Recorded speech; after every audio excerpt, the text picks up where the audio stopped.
Bom, gente, falei que é um pacote de 4 aulas, nós falamos do Master Plan, do planejamento estratégico, falamos do zoneamento, falamos do core, da essência, da relação humana, e agora nós vamos falar do bairro inteligente. Uma perspectiva, nós vamos focando até a sua moradia, até a sua casa, até o seu imóvel, até o seu comércio, até a sua atividade que envolve o espaço que você ocupa no dia a dia.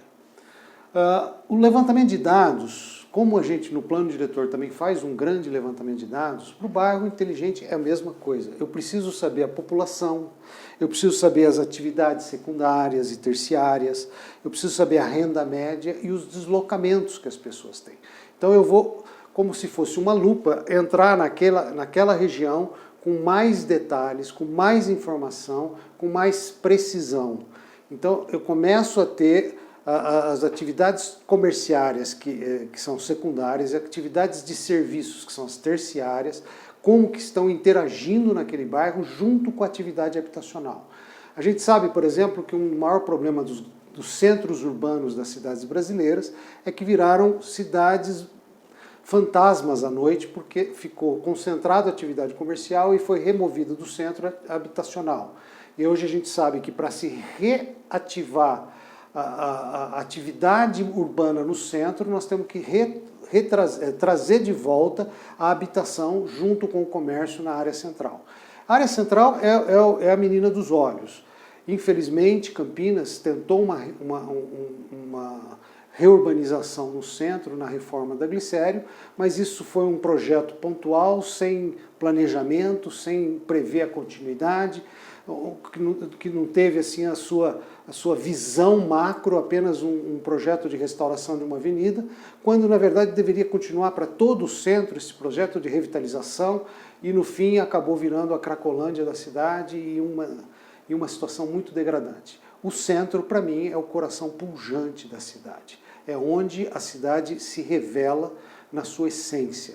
E eu acho que Campinas precisa resgatar o seu centro. É um bairro específico. Nós hoje estamos trabalhando o Cambuí como um dos primeiros bairros inteligentes, já temos pedidos para trabalhar Nova Campinas e devemos continuar trabalhando as questões de bairros isoladamente para poder atender esse levantamento de dados, saber qual é a população que está ali, quais são as atividades comerciais, quais são as atividades de serviços, qual é a renda média, qual é o volume de deslocamento de quem mora lá, quantos quilômetros corre. Toda vez que você faz um traçado de mobilidade de ônibus na cidade, quando você faz uma licitação da empresa que vai trazer o transporte público, você tem que ter esses números muito precisos. Quantas pessoas saem da onde para onde, de onde para onde, e aí você tem o volume de pessoas que estão se movimentando na cidade, você tem as linhas que são lucrativas e as linhas que são deficitárias, e numa licitação, deveria ser assim, uma licitação de um transporte público, esta empresa vai ter que assumir as linhas deficitárias em prol das linhas que dão lucro, mas não que ela tenha que superlotar os ônibus, mas tenha que dar uma capacidade de transporte adequada. Agora, com essa questão da pandemia, eu acho que isso vai ser repensado, isso vai ser reestudado, para que as pessoas possam ter mais conforto, possam ser transportadas sentadas, que esse fluxo de gente possa ser mais bem equacionado. Mas são dados fundamentais para se saber a estrutura de um bairro. E essa intenção que tem começado a expandir no mundo todo, dos bairros inteligentes, que é tudo a 15 minutos. Como eu posso resolver essa questão do tudo a 15 minutos? Vamos fazer uma recapitulação histórica. Nós tínhamos os centros como um grande atrativo, então as pessoas que não moravam no centro gostavam de morar perto do centro, porque tinham ali supermercado, tinham ali posto, tinham todas as atividades que elas precisavam, banco, padaria, tudo próximo.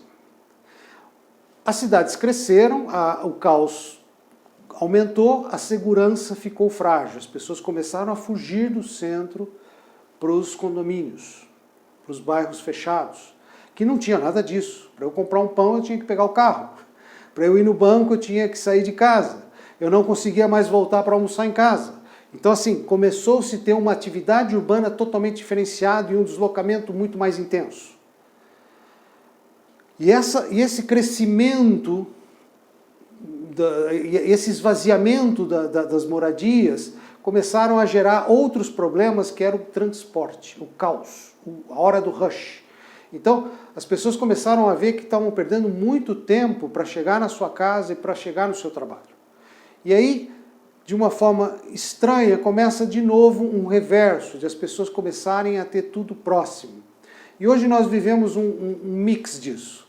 Nós temos os serviços sendo levados para os condomínios e as cidades sendo ativadas com serviços. Então, hoje você tem até lojas de conveniência dentro de condomínios, porque as pessoas querem estar tudo perto, querem ter facilidade de aquisição, facilidade para comprar. Se você está num prédio, num conjunto habitacional, e você está dando uma festa e acabou a Coca-Cola, você quer descer lá no térreo, pegar uma garrafa, passar o cartão do prédio, vai vir na sua conta do condomínio, e você leva a sua Coca-Cola para o seu apartamento e resolveu o seu problema. Então isso hoje já é fato, isso hoje já está acontecendo. Tem uma porção de mudanças acontecendo em condomínios, tem uma porção de atividades acontecendo em condomínio. O que vai acontecer com isso? Nós temos que estar super antenados nas mudanças. Essa semana eu vi um empreendimento com pista de pouso de drone para entrega de pizza. Então, assim, são novidades, poste de abastecimento de carro elétrico. Vocês já imaginaram se daqui a pouco eu vou ter um motorzinho que eu entro pela varanda da minha casa? Como que muda a segurança, como que muda toda a estrutura de planejamento? Então, assim, nós temos que estar sempre muito alinhados com o que está acontecendo, com as mudanças que estão surgindo. Recentemente, a gente estava comentando sobre algumas questões, por exemplo, como o incremento dos Ubers, das patinetes, das bicicletas e a melhoria do transporte público, como as pessoas estavam começando a deixar o carro estava se tornando o grande vilão da história. E aí começavam assim, algumas estatísticas de jovens em São Paulo já não tirando mais carta, 30% a menos de movimento nas autoescolas. Pessoas que não precisavam mais do carro porque tinham mobilidade fácil em todo lugar. E de repente vem a pandemia, e aquilo que era uma verdade há 5 meses atrás já não é mais uma verdade hoje, porque as autoescolas empinharam de gente querendo tirar carta, as concessionárias começaram a vender muitos carros porque as pessoas não querem mais pegar ônibus. Então, assim, a realidade é muito dinâmica, o processo de mudança é muito dinâmico. E se a gente não estiver antenado, nós não vamos conseguir, voltando à questão do core, nós não vamos conseguir detectar a dor do outro. Nós não vamos conseguir saber qual é a preocupação do outro e atender o que o outro precisa. É importante a gente entender aqui que nós não estamos só tratando do mercado imobiliário e de corretores, nós estamos tratando de empreendedorismo, de engenheiros, de arquitetos, de pessoas que são envolvidas em todo esse mundo imobiliário, todo esse planejamento urbano. Se a gente pensar que a construção civil movimenta 15% do PIB, vai desde a decoração, materiais de construção, todas essas coisas estão envolvidas nesse processo. Então, assim, é muito importante quando a gente fala de bairros inteligentes. Como se processa isso? O que atrai o bairro? Então nós temos que pensar numa juventude que tem uma mobilidade muito grande. O que vai fazer ela escolher um bairro e não outro? É só os serviços? Ou é o charme? Antigamente era muito comum você ter um determinado bairro onde tinha as famílias italianas que cresceram naquele bairro. Quando você lançava um prédio, quase que a totalidade da venda dos imóveis eram para os filhos dos proprietários ou dos moradores daquele bairro. Hoje não, hoje o jovem ele está em Campinas e aí ele fica 6 meses em Porto Alegre, depois ele vai para Johannesburg, fica mais 6 meses, ele não quer ter um imóvel mantido aqui, sendo que ele não sabe nem se ele vai ficar aqui. Então ele tem uma dinâmica diferente. E o que atrai ele? É o charme, é o mix de coisas, é atividade de serviço, atividade de comércio, é a facilidade de mobilidade. Então tem vários fatores que eu tenho quando eu oferecer o produto para alguém, quando eu lançar um empreendimento, quando eu fizer um ato de empreendedorismo, quando eu fizer uma venda de um imóvel, eu não estou simplesmente vendendo o imóvel, mas eu estou vendendo uma solução para alguém que procura resolver uma situação. E isso é fundamental quando a gente fala de bairros inteligentes. Nós estamos indo muito além de simplesmente planejar um bairro ou entender um bairro. E aí, por exemplo, nós vamos citar algumas coisas do bairro inteligente pode fazer. Nós falamos do escritório de planejamento, nós estamos querendo montar, inclusive, nesse projeto de bairros inteligentes, escritórios de planejamento de bairros, associação de moradores, onde a gente pode começar a mobilizar por um empreendimento, onde esse empreendimento vai ter toda a questão de sustentabilidade, segurança, energia, e isso se expandindo para a rua, depois isso se expandindo para o bairro. É maravilhoso, você já tem alguns fatos de associações que criaram um sistema de vigilância de toda a rua e todas as casas têm acesso e todas as casas ajudam um a vigiar o outro. Se tem uma pessoa estranha na rua, todo mundo já está vendo dentro de casa aquela pessoa e você cria um processo de relacionamento e de segurança. Voltando à aula passada, nós somos seres relacionais. Não somos seres para ficar isolado. Infelizmente, nós em Campinas temos um péssimo hábito de não falar nem bom dia para o nosso vizinho no elevador. Isso começa a ter que ser quebrado, porque para a gente conseguir ter um relacionamento de um bairro inteligente, essa relação interpessoal tem que começar a existir. Ou pensar no outro e não em si próprio vai fazer com que nós sejamos muito mais acessíveis, muito mais empáticos com o outro. Eficiência energética promove economia, sustentabilidade e segurança. Nós estamos vivendo uma revolução energética. Então, nós temos que adequar essas questões. Então, se o imóvel é muito antigo, eu posso trocar todo o sistema de iluminação, eu posso trazer energia fotovoltaica, eu posso incrementar uma porção de coisas que vão dar um upgrade naquele produto, e aquele produto que às vezes está encalhado, ele vai ser desencalhado. Por quê? Porque ele atende uma porção de questões. As pessoas têm muito medo hoje dos apagões. As pessoas têm muita insegurança. Por exemplo, eu fiz muita casa, e o cara quando ele fala assim, eu quero uma caixa d'água de 5.000 litros, eu falo, mas você vai levar um mês para consumir 5.000 litros? Ele fala, não, mas aí é água da cidade. Então ele já quer um reservatório. Então nessa coisa você começa a reservar mais e cria um reservatório monstruoso sem necessidade. Ao fato que se planejar melhor, essas coisas não vão precisar. Então quando se pensa em bairro planejado, energia, se pensa em energia eficácia, energia inteligente, segurança, você vai trazendo mais estabilidade às pessoas, mais confiança, porque a segurança é confiança. Então se você sabe que você está num lugar seguro, você está numa rua segura, você está num bairro seguro, você vai realmente ter menos estresse, você vai ter realmente uma vida mais mansa, você não vai chegar em casa agredindo todo mundo.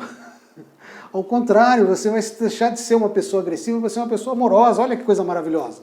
Eu acho que é o que todo mundo quer. Se eu apresentar um imóvel que você tem toda a segurança do mundo, a pessoa, desde que você entra no bairro, até a hora que você entra na sua rua, até a hora que você para na sua porta, você vai ter um povo muito mais saudável e de relacionamento muito melhor. Iluminação e vídeo monitoramento para aumentar essa segurança, desde o pontual, o próprio imóvel, indo para a quadra, para a rua e, por fim, o bairro todo. O planejamento de um bairro. Não basta a prefeitura ter um escritório de planejamento dinâmico. Os bairros têm que começar a pensar nas suas próprias vidas. E que maravilha, que ideal que seria nós termos Campinas dividida em bairros, todos os bairros terem seu planejamento e a prefeitura um master plan que agrega a necessidade de todos os usuários de todos os bairros, porque algumas obras não se resolvem com o bairro. Por exemplo, eu posso, dentro do meu bairro, reivindicar a iluminação da praça. Mas eu nunca vou conseguir, num planejamento urbano, fazer um viaduto para acessar uma alça de transporte interbairros. Então, na verdade, o planejamento maior, as obras de arte, os estudos mais abrangentes vão sair de um planejamento master da cidade. Mas se cada bairro tiver o seu próprio planejamento, isso facilita muito todo o processo de aprimoramento da vida de todo mundo. As atividades coletivas, como eu citei, alguns bairros já têm até essa vigilância coletiva, esse relacionamento social. E o que é muito interessante, esses bairros que começam a interagir nessa visão de segurança, nessa visão de sustentabilidade, nessa visão de economia energética, eles também começam a interagir socialmente. você acaba passando no bairro e tendo vontade de mudar para lá, porque lá tem uma festa junina que fecha a rua. E os vizinhos se cotizam e fazem uma grande festa e se relacionam. Isso parece coisa do tempo dos avós, mas não, isso é o tempo atual. E mais do que nunca o ser humano está precisando desse tipo de relação. Então, quando você oferece um imóvel e você, junto com o imóvel, você tem essa relação boa. Eu me lembro de um dos condomínios que eu fui visitar e era um sábado. E a área comum do condomínio estava lotada com os moradores. Estava tendo churrasco, futebol. E um outro condomínio totalmente vazio. Ninguém se relacionava com ninguém. Então aí quando você vai adquirir um imóvel, é lógico que você vai preferir aquele que tem mais comunhão, que tem mais interação, porque ele dá para você uma oportunidade maior de relacionamento. A questões, por exemplo, do mix de habitação e comércio, é importante você saber, olha, eu quero morar no Cambuí. Por que você quer morar no Cambuí? Ah, porque o Cambuí tem 250 bares e restaurantes. É um dado. Ou talvez porque tem 250 bares e restaurantes, eu não quero morar no Cambuí. É outro dado. Então, dependendo do público que você está conversando ou interagindo, você pode atraí-lo ou expulsá-lo. Você precisa ver qual é a necessidade dele. Lógico que você tem aí uma interação de tempos, né? Tinha uma época que sair na rua e parar na frente de um bar era point. Hoje não existe mais. Hoje você tem que ter acústica, os bares são fechados, não existe mais aquela aglomeração no meio da rua. Então, assim, muito do problema passado não existe mais hoje. Então, o que antes era um problema, hoje já não é mais. Então, às vezes, na conversa da venda, isso precisa ser esclarecido. Hábitos e costumes. O mix entre habitação e comércio. Hoje tem muito daqueles parkets, né? Eles chamam de parklets, que usa vaga de carro para dar uma extensão à atividade noturna, que é a sensação de andar na rua, a sensação de andar na praça. Com a segurança, isso fica mais atrativo ainda, mais gostoso ainda. A questão multigeracional, as mudanças sociais. Você tem, eu falei para vocês daquele bairro de italianos, que é aquela geração enraizada. Mas essa geração enraizada hoje, ela tá se pulverizando. Eu, pessoalmente, tenho 6 filhos. E tenho 3 deles, um em cada continente. Na verdade, as pessoas já não estão mais centralizadas. Os pintainhos já não ficam mais debaixo das asas das galinhas. Eles estão voando longe. Então você está se perdendo muito desse enraizamento, dessa coisa de que eu nasci nesse bairro, eu tenho raiz nesse bairro, eu gosto desse bairro, eu vou permanecer nesse bairro. Nem mais os idosos conseguem isso. A proliferação de casa para idosos é assustador. Então eles já não conseguem mais nem manter as raízes. E tem essa geração globalista. Então quando a gente atende um público, quando a gente começa a lidar com uma geração, a gente tem que entender essa questão multigeracional. Por exemplo, o meu escritório é um escritório de arquitetura. Eu tenho 40 anos de arquitetura, tenho uma sócia que tem 20 anos de arquitetura, tenho uma outra sócia que tem 10 anos de arquitetura e tem alguns recém-formados. Todo projeto que sai do escritório ele tem que ser aprovado unanimemente, não é democrático. Porque toda vez que um projeto tem um programa e ele agradou todas as gerações, eu diminuí nos últimos 15 anos 90% do retrabalho. Porque eu estou atingindo todas as gerações. Então, os erros possíveis vão ser menos detectados. Então, isso ajudou muito. E assim, mas não pode ser democrático? Não, porque se uma das gerações não gostou, tem um porquê. Então, alguma coisa do programa junto com o projeto não está realmente alinhado. E às vezes, no começo, a gente até tentava ser democrático, mas chegava na mão do cliente, o cliente levantava exatamente o problema que um dos pontos foram levantados. Então, nós decidimos que todo projeto sai unânime. E isso ajudou muito. A pujança de um bairro, o crescimento dele, o charme do bairro é fundamental. Isso só pode vir através de um projeto de bairro inteligente. Eu não consigo fazer um bairro se tornar pujante simplesmente porque eu quero. Um empreendedor não faz isso sozinho. Mas um conjunto de ações no bairro vai transformar o bairro em algo que vai virar a menina dos olhos.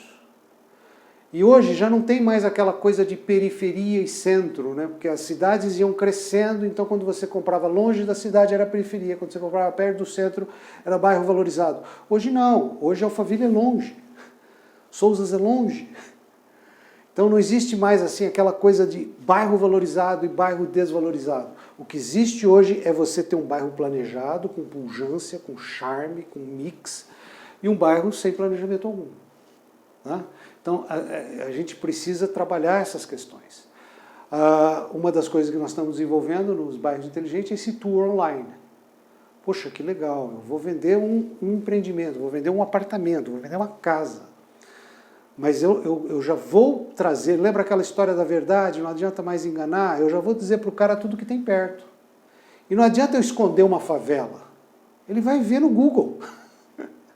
Não adianta mentir mais, ele vai ver em algum lugar. Então é melhor eu dizer que existe e que é bom conviver harmonicamente com diferentes classes sociais, porque as pessoas trabalham perto e atendem um monte de necessidades, do que eu tentar esconder uma verdade. Eu sou de uma época que em Campinas você ia mostrar um sítio, alguma coisa lá perto de Viracopos, os voos, eles tinham só assim, voo às 2 da tarde, voo às 4 da tarde, então o corretor ele ia de manhã para não pegar o barulho do avião, porque era capaz do cara não comprar se ele ouvisse o barulho do avião. Então esse tipo de coisa é inadmissível mais. Ou eu falo a verdade, e eu mostro a verdade, e é lógico que a avaliação tem que vir junto com essa verdade. Não adianta também criar uma fantasia que eu estou do lado do castelo da rainha de Mônaco, da princesa de Mônaco, quando na verdade eu estou do lado de uma favela. É bom saber o meio que eu estou. E aí, dentro dessas questões, eu começo a revitalizar o bairro. Porque se eu tenho um bairro que está do lado de uma favela e essa favela sofre uma urbanização, ela se torna uma coisa boa para o bairro e não uma coisa ruim. Montes Verdes, que é uma cidade extremamente elitizada, ela tem uma vila operária. E é importante ela ter a vila operária, porque precisa de mão de obra ali. Tá?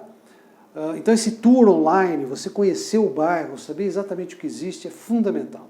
E essas inovações, lembra que eu falei do pouso de drone, abastecimento de carro elétrico, área pet, quase todos os empreendimentos hoje têm, parklets na rua, tem tanta coisa inovando, tanta coisa acontecendo. Nós temos que buscar cada vez mais ter essa informação, porque a informação é fundamental, porque com a informação eu consigo entrar no veio da necessidade do consumidor. Porque se eu não fizer isso, eu não consigo fechar a venda, ou fechar o negócio, ou viabilizar um empreendimento. Porque eu estou mais preocupado em tentar fechar minha conta, fechar meu lucro, fechar... Eu falei, não fecha a conta, é exatamente isso. Se eu faço um empreendimento e ele não fecha a conta, não adianta nem lançar. Agora eu lanço um produto errado, também não vai fechar a conta porque não vai vender. Então eu tenho que interagir com o outro. Tá? E a questão da sustentabilidade é muito forte.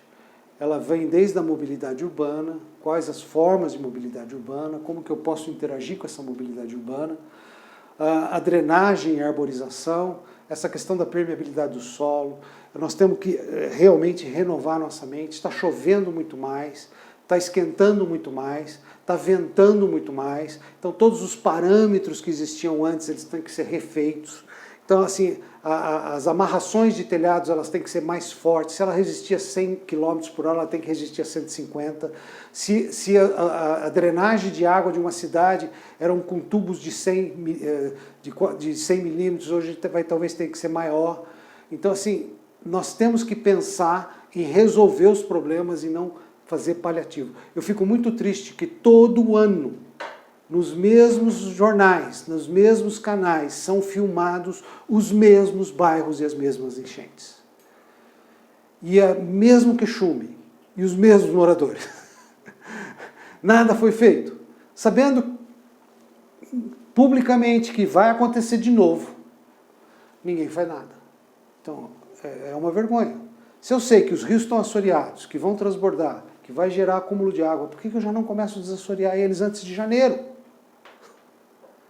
Então, essa questão, e o bairro que tem esses problemas, quando ele passa a ser um bairro inteligente, com certeza ele vai sanear todos esses problemas, vai resolver tudo isso, vai ter pelo menos projeto para isso. Tá? Arborização dos bairros. Todo mundo gosta de parar debaixo de uma árvore, mas ninguém gosta de plantar uma árvore. Serviços públicos. Eu preciso conhecer o que o bairro tem de serviços públicos. Que escola, que posto de saúde, que segurança pública, esgoto, qual é a infraestrutura, fibra ótica, se não tenho, apesar que agora está ficando tudo wireless, mas de qualquer forma eu tenho que saber qual é a intensidade disso, e também praças e áreas de lazer. Nada melhor do que ter um espaço. Hoje tem muito parque com academia para idosos, tem muito parque com playground para crianças. Quem tem criança precisa disso. Então, assim, ter o bairro totalmente planejado, dentro da necessidade do usuário, é exatamente isso que precisa. E aí o próprio bairro se atrai, olha só que loucura. O próprio bairro passa a ser um atrativo, e o empreendimento e a venda passa a ser uma consequência. Porque é charmoso, é pujante, é agradável, tem mix favorável de atividades, é um bairro que eu tenho tudo a 15 minutos, eu consigo estar ali integrado, só falta o meu trabalho ser perto. Se for perto, então é o paraíso. Então, basicamente, fechando, gente, nós saímos desde lá do plano macro do planejamento, vamos para o zoneamento, para a essência do relacionamento e para o bairro planejado.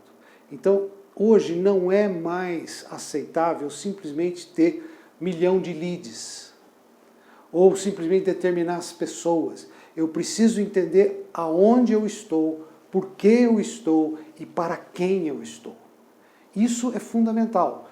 Por exemplo, dando aqui um número, eu descobri que Cambuí tem mais ou menos 40 mil habitantes. Deveria ter mais, pela sua pujança. Mas que dentro desses 40 mil, 8 mil são pessoas com mais de 60 anos. E o que está sendo feito para esse público? Nada. Olha que interessante. Agora, isso que estão morando lá, fora os que desejariam estar morando lá. Então, assim, quando você começa a ter essas informações privilegiadas, quando você começa a trazer essa gama da inteligência de um bairro, com certeza você vai produzir produtos melhores e você vai fazer relacionamentos melhores. Não são vendas, são relacionamentos. É exatamente isso que eu queria deixar para vocês. O trabalho nosso de dar um upgrade nas vendas, o trabalho nosso de melhorar o faturamento, o trabalho nosso de trabalhar a questão de bairros inteligentes, o trabalho nosso de fazer uma captação de leads mais selecionados, nada disso tem valor se não for um resultado positivo e favorável para todos. Muito obrigado. Muito bom. Aí, como é a última aula, esse muito obrigado que eu perdi. Pô, dá vontade de aplaudir, cara.